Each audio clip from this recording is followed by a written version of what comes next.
What's that? Is that the theme song to Police Academy from the 80s? No. It's actually the theme song called The Pension Song. And I don't think anybody in the military, the police department, the fire department is going to be doing what I just did with a smile on their face. I call that the pension song, as a matter of fact. I'm remaking it.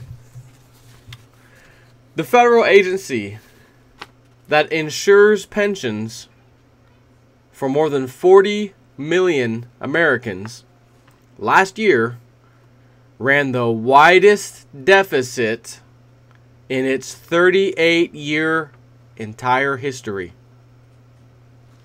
The Pension Benefit Guaranty Corp said Friday that its deficit grew to $34 billion for the budget year that ended September 30th. That compares with a $26 billion shortfall in the previous year. So it was $26 billion, now it's $34 billion, and it's climbing. Pension obligations grew by $12 billion to $119 billion last year. Assets used to cover those obligations increased by only $4 billion to a total of $85 billion. 119 only have 85 billion. 119 needed, 85 billion in the box, so to speak. Isn't there a saying, something about don't write a check your rear end can't cash? There's numerous ways to use that saying, and right here is, I think, a good one actually. 119 billion with a B, billion, 119 billion in obligations, pension obligations. Only got 85 billion in the coffers. And since these pension funds are always invested in some kind of nonsense on Wall Street, what do you suppose is going to happen to that $85 billion if the stock market crashes? The agency has now run deficits for 10 straight years out of the 38 it's been around. So basically, 25% of the time, and it's the last 25%, the last 10 years, that it's ran a gap. And the gap's growing, as I just pointed out. Recovery officially started in April of 2009, so says the government. Pension system deficit growing rapidly to $34 billion now in debt or deficit. Recovery deficit $50 billion on food stamps. We had a 200, whatever it was last year, whatever I said the other day, a 200 something billion dollar deficit in our obligations on the money we have to pay versus what's collected through taxpayers. A little deficit going on there. Not in a good way. If the trend continues, the agency could struggle to pay benefits without an infusion of taxpayer funds, aka bailout. Agency Director Josh Gottbaum said continued deficits, quote, will ultimately threaten the PBGC's ability to pay pension benefits to retired workers. Quote, there's no imminent threat, settle down, there's no imminent threat that we're going to stop cutting checks or anything. However, Congress must act long before 10 years from now to increase the insurance premiums that companies pay to the agencies. So companies are going to be expected to just pay the tab for that insurance premium. And where is that money going to come from for these companies, whatever companies this might entail or encompass? Where are they going to get their revenue from? Just, let's go raise rates. Just raise prices on everything. In a down economy, we'll just raise rates. And let's see if that company survives by doing so.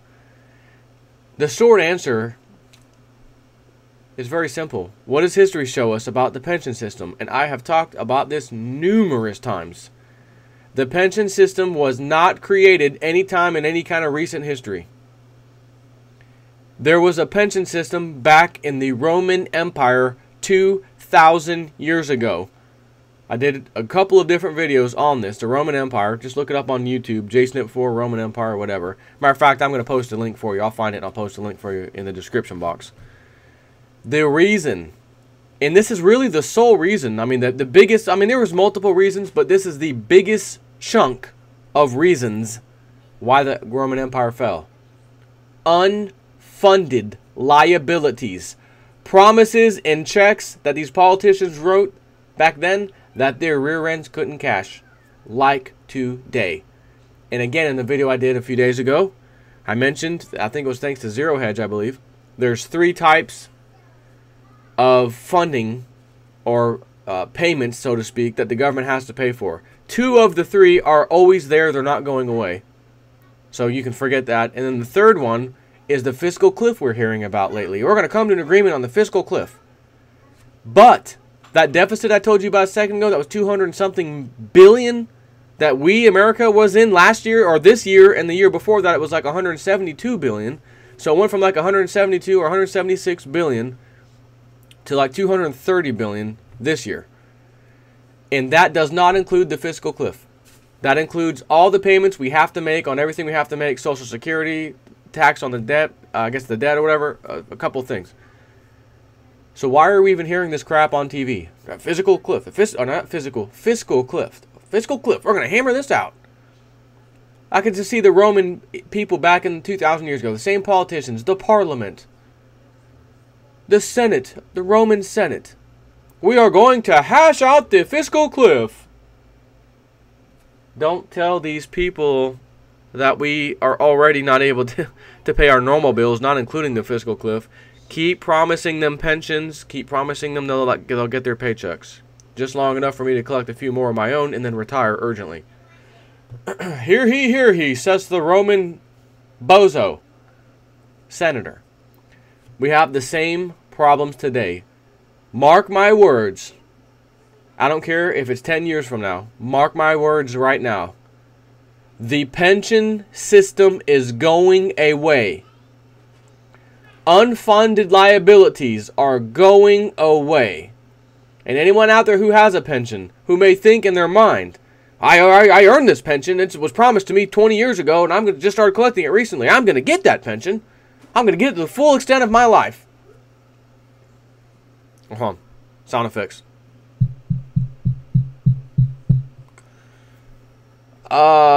Reality's knocking on your door. You can want that pension in one hand and wish and pray and hope to God in the other one and see which one happens first. Neither of them. Because God's not giving you your pension, that's for sure. And the government ain't going to give it to you.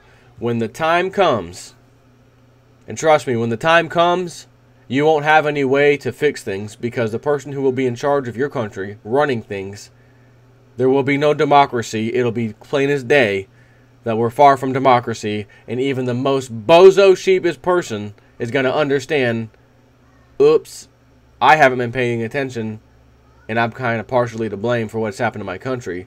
But even though they are partially to blame, the voting machines, all that stuff's been rigged anyways. Therefore, the person that the elite want to win or become your new leader is already set in stone anyways. So it almost doesn't matter that you were a bozo and did not vote properly or wasn't paying attention, etc. Having said that, the pension system will be going away. Do not sit here today, at this day today, and say, my future view is when I'm such and such years old, I'm going to start collecting that pension.